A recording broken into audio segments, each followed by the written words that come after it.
Welcome to the Wauwatosa School District. I'm Beth Ehrenberger, the Director of Student Learning, and we're going to take you on a journey today where you will learn about our professional learning communities, our building leadership teams, and our coaching model in the district. With me is a very special friend that helps us do so many great things here in Wauwatosa, and he's going to share with you all of the work that we're doing. This is Frederick Milan Uppett, PhD, and he's going to be not only a smart friend to take along for the day, but he's going to be a ton of fun. Have a great day, Frederick. I hope you enjoy everything that you see in our district. Before I head out into the district to chat with some of your members, I was wondering, can you tell me a little bit more about something called professional learning communities? Recently, we're invited to the Milwaukee Summit to talk about how in the Wauwatosa School District we are implementing professional learning communities, especially as we are addressing literacy up to 3rd grade. We started that conversation by letting the audience know the demographics of the Wauwatosa School District. Well, now I'm very curious. Can you tell me how many people make up your learning community? Yes, we have 9 elementary schools. We have 1 charter, WSTEM. We have a Montessori school, 2 middle schools, 2 high schools, 7,400 total students. Oh, that's a lot. And 563 teachers. Oh, my. And what's really cool is we have 6.5 district teacher leaders, 9 reading specialists, and 2 coaching consultants that help us implement our PLC and coaching models. Can you tell me a little bit about the socio-economical makeup of some of the Wauwatosa School District students? The Wauwatosa School District has about a 23% free and reduced lunch population. So we are a diverse school district and we're very proud of that.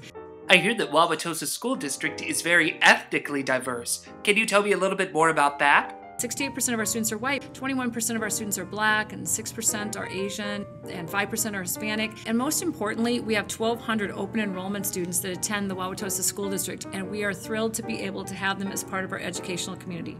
That's a lot of people to make a school community. We feel really fortunate to have all those people working every day for our students. Can you tell me what makes an effective learning community? You have to have some focused goals.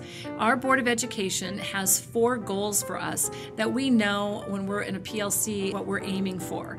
So those 4 goals you can see on this slide are addressing WKCE performance, MAP performance, ACT composite performance, and our enrollment in advanced placement courses. And we track this data every year and report it to our Board of Education to determine our success. The other thing that our board has as a focus is reading. So that's really important to the work that the Department of Public Instruction is asking us to speak about. One of the things that contributes to the success of the professional learning community model in the Wauwatosa School District is that it's not just PLCs, but we actually have a staff development model that focuses on how we can strengthen our professional learning communities on an ongoing basis. A lot of times in the past, staff development has just been sending people to individual conferences or having somebody take a course or do some professional reading on their own. But we embrace the concept of communities across the district, even when we're training teachers on how to implement professional learning communities with fidelity.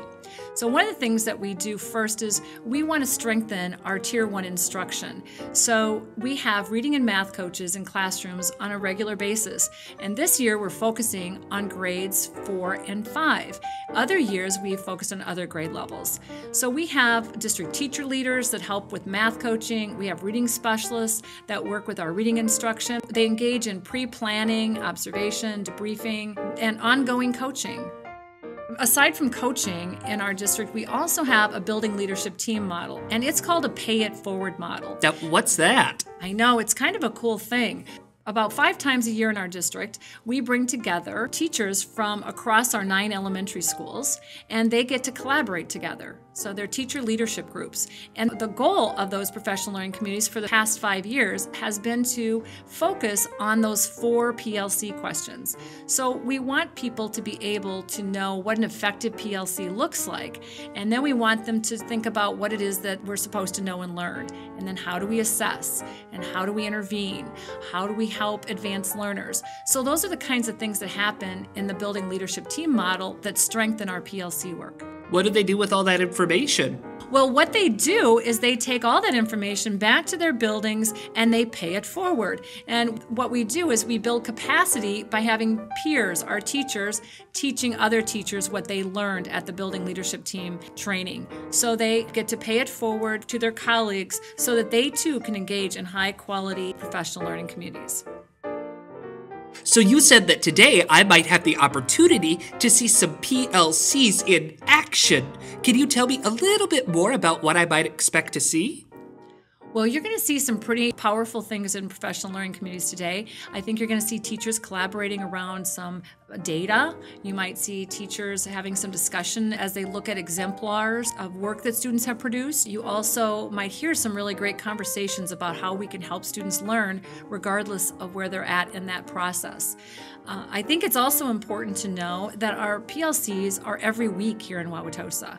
So we have what we call Wauwatosa Wednesdays, where for about an hour and a half in all buildings, teachers are engaging in collaboration. So they're meeting as grade level teams or content teams at all levels, elementary, middle, and high school. 4 times a year, our elementary schools meet as triads, so they actually collaborate then with other schools in our district. To make this fun for the kids and for the parents too, we have our recreation department provide programs for the children during the early release time for the professional learning communities. You know, Mrs. Ehrenberger, it sounds like a lot of things make PLCs work and flow really well.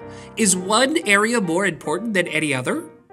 No, the really cool thing is that all of these areas make the other areas stronger. So you need to build capacity for your teachers in order to have a good PLC, but you also need to have strong Tier 1 instructions so that your PLCs are talking about the right things. And yet there's still a little tiny place for teachers to go out and learn on their own. We still want to encourage that. So all of these things at different times play a role in our teachers learning and growing every day, just like our students. It sounds like PLC is quite a popular and beneficial tool to have. For those school districts who have yet to implement PLC into their community, what kind of advice can you give them in terms of what you've learned? That's a great question. Most importantly, PLCs work. I think you're going to see that today when you see some of those things in action. We also have some data that supports we are getting the achievement that we're looking at with our 4 goals. The more people understand that when you're implementing professional learning communities, it is a paradigm shift. It's a change. Things don't stay the same. You're not coordinating or cooperating. You're collaborating, and there's a difference in those 3 concepts. You should never let up on improving the model. You can never have arrived. There's always ways that you can make your PLC model better, which continually helps students to grow and learn. It's easy to overlook things like norms. If you have good norms, it's going to help your teachers get through some of those tough struggles that they might have with each other when they're confronting change in the way that they might teach. You can't expect people to just know how to collaborate.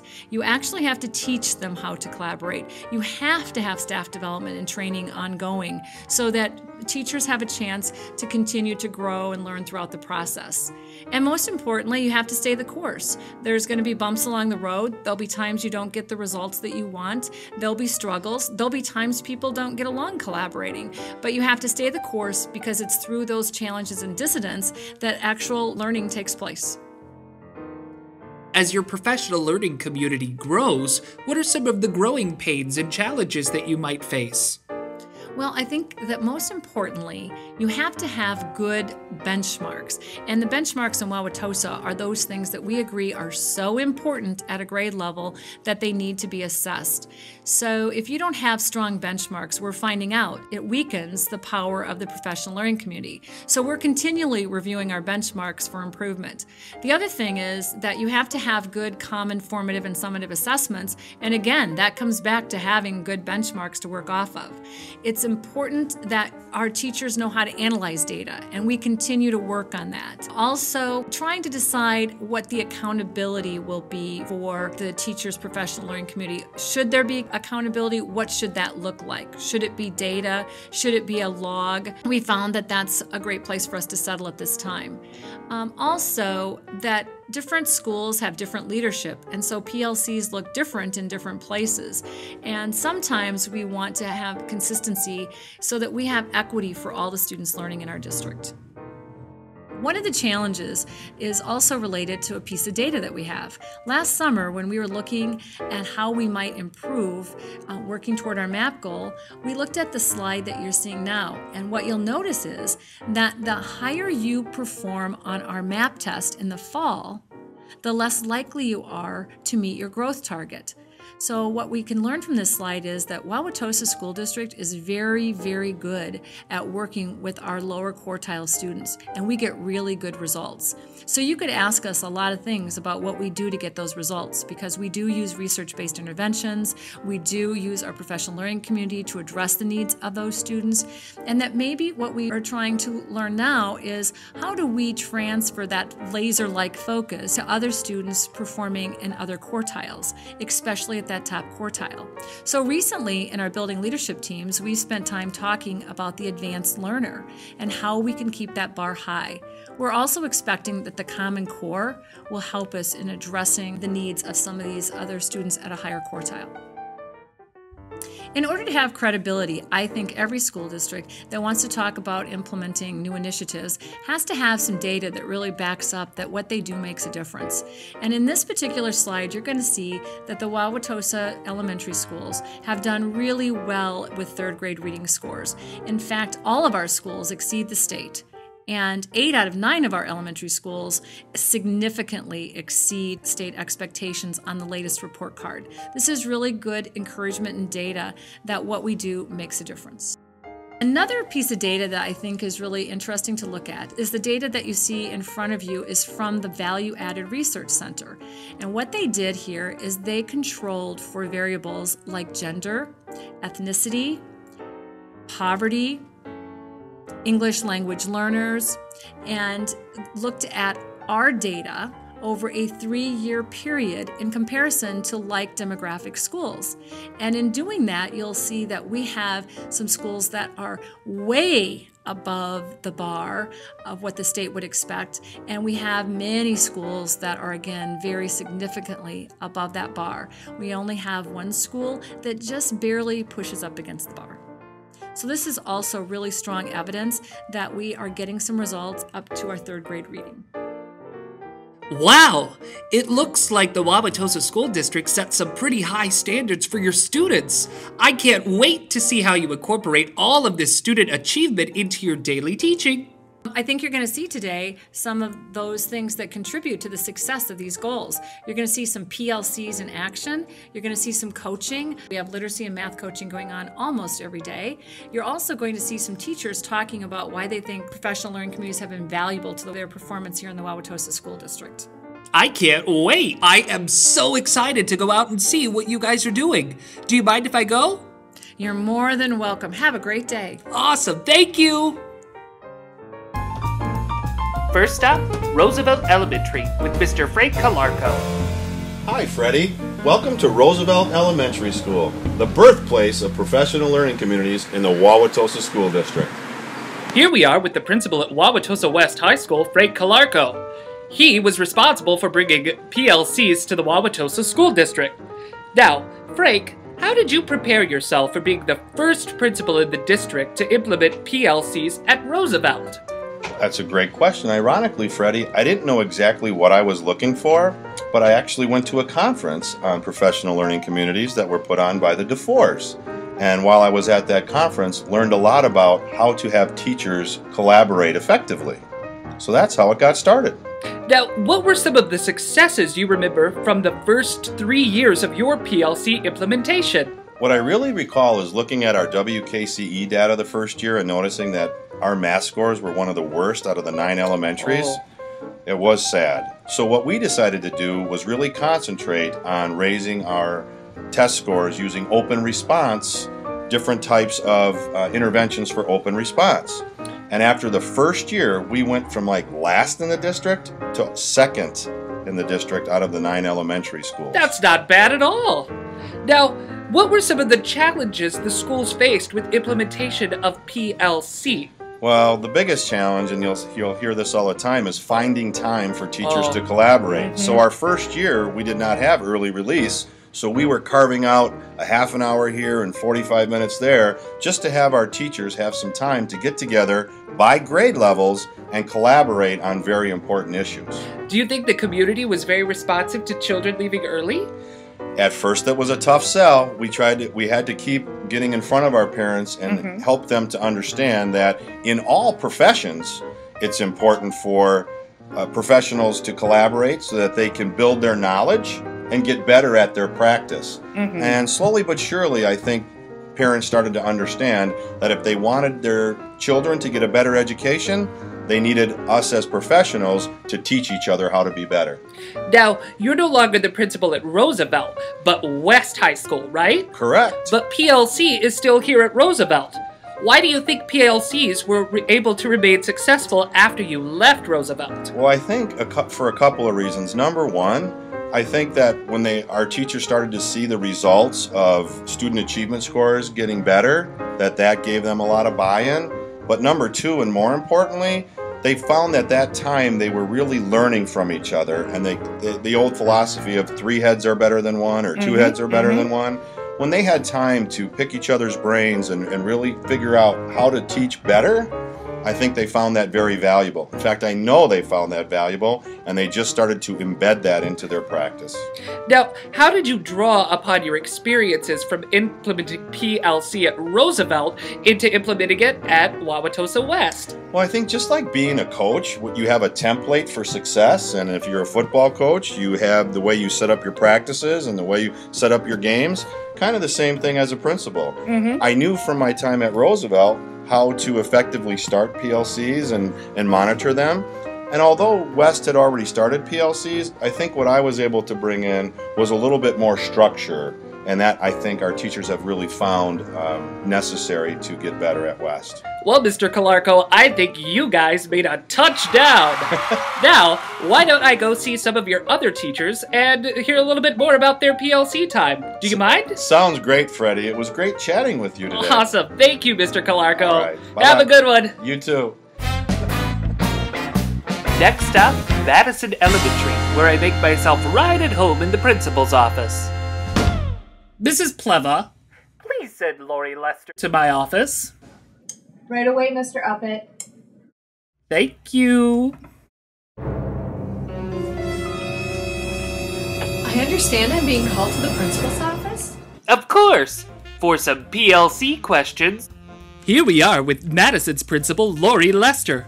Hey, Mrs. Lester, as a principal, have you seen PLCs change your school's culture?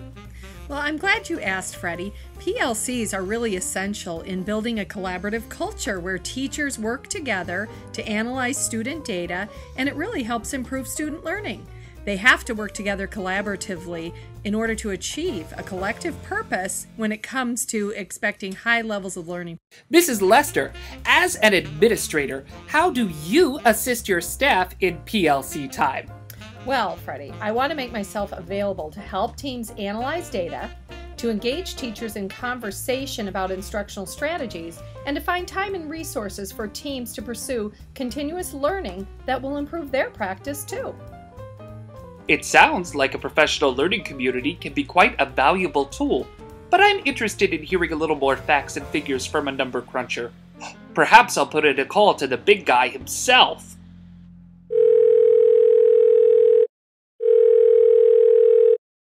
Hiya, Dr. Erdl. Good morning.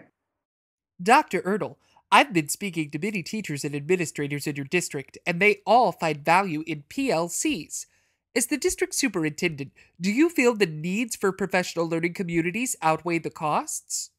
I strongly believe that I would take it from a different approach and say we can't afford not to have professional learning communities.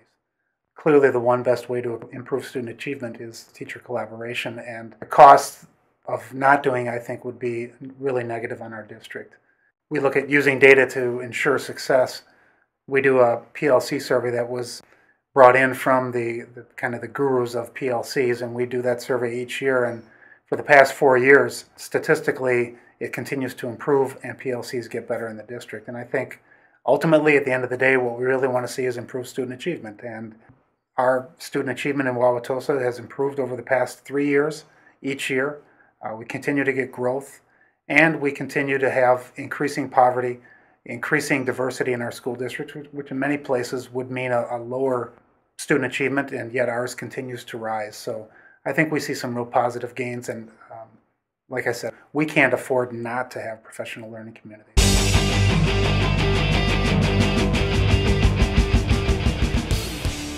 Oh, Freddie, what's this that you've made over here? Well, I'm learning all about PLCs today. What does PLC stand for? That stands for Professional Learning Community. Now, I understand one part of the PLC comes from something called literacy coaching, and you, as a reading specialist, can tell me a little bit about that, right? Yes, I can. Thanks, Freddie. In the Wauwatosa School District, we have literacy and math coaches at the elementary, middle, and high schools. Formal coaching involves grade-level teachers, the reading specialist, the principal, and the coaching consultant, and they are all part of the pre-planning, observation, and debrief cycle. Now, what do you learn from literacy coaching? Well, I learn about the process of teaching teachers to become reflective in their practice and helping them make important instructional changes to improve student learning and achievement. Ooh, you said a very important word, achievement. Now, can you tell me, how does literacy coaching improve student achievement? Well, I can see how literacy coaching inspires teachers to make their lessons come alive, and I can see how students transfer this knowledge into their thinking in reading and in writing. Speaking of reading, I think it's time for a story. Old King Derwin of Did. Wow, Mrs. Dalton, you must really love reading and literature. I know that Wauwatosa School District offers literacy coaching to their teachers. Can you tell me how that's impacted your teaching? Well, it has impacted greatly. I actually learned a lot about teaching practices that I need to reflect on and improve. I also learned a lot about working with students and front-loading them before we read so that they have a background knowledge that help them through comprehending what they're reading. They can show what they know. Exactly, yes. We always show what we know. What's the biggest improvement you've seen with your PLC in terms of language arts? When we give the weekly assessment, I'll look at my data, and there are certain areas that show my students didn't do so well on. So then I'm able to go back with my PLC team and ask them, how did your students do? And then they're able to share ideas and teaching strategies that they use to help get their students to where they want them to be. So it's a collaboration. It is a big collaboration, and we have to work together as a team and really focus on student learning. Yay, teamwork! But the teamwork for student achievement doesn't stop there. When district teacher leader Lisa O'Malley thinks about her work as an instructional coach, she feels that coaching is the tool that gives teachers the opportunity to think out loud about the teaching and learning that takes place daily in their classrooms. It's a thoughtful reflection tool that takes teachers to the next level in terms of their teaching practice. As teachers work with their grade-level team and instructional coach, they are planning for purposeful instruction, which is focused on their grade-level students, their students' readiness to learn, and they are determining how student progress will be measured. This reflective practice improves student learning because it allows teachers the opportunity to plan, instruct, reflect, and change classroom instruction as needed with their colleagues. Mrs. O'Malley feels that coaching as a professional development practice ensures that students are not simply taught, but that all students learn. This shift from a focus on teaching to a focus on learning guides the work that the Wauwatosa School District teachers, instructional coaches, administrators, and students complete each and every day. The last stop on our PLC journey takes us back to Roosevelt with a call to Principal Mark Supa. Good afternoon, Mark Supa, Roosevelt Elementary School. Hey, Mr. Supa, thank you for taking the time to visit with us. I understand you were in a literacy coaching session with teachers earlier this morning, which is super important. I was doing the literacy session with our 4th and 5th grade teachers today. Can you tell me, why do you value professional learning communities in Wauwatosa School District? Well, I think this time is valuable because it's also structured to ensure staff members engage in job-embedded professional development to give teachers more skills and strategies to meet the diverse learners in their classrooms. It also allows time for sharing of best practices as it relates to student data. This has really given each member of PLCs a clear vision of where students are, where they need to go, and then how they're going to get them there. Thank you so much for taking the time to speak with us. We really appreciate it. You're very welcome. All right, you get back to that coaching, all right? I will, thank you. Thank you. As you can see, the fantastically talented and dedicated team members of the Wauwatosa School District are doing some amazing things with professional learning communities. We've seen how PLCs encourage teachers to adjust their lessons to meet the diverse needs of students, analyze student data, and create a collaborative culture which focuses on student achievement.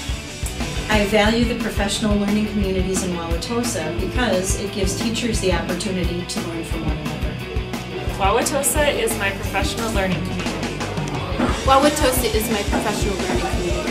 Wauwatosa is my professional learning community. If you want to know more about how your district can implement professional learning communities, please contact the Wauwatosa School District.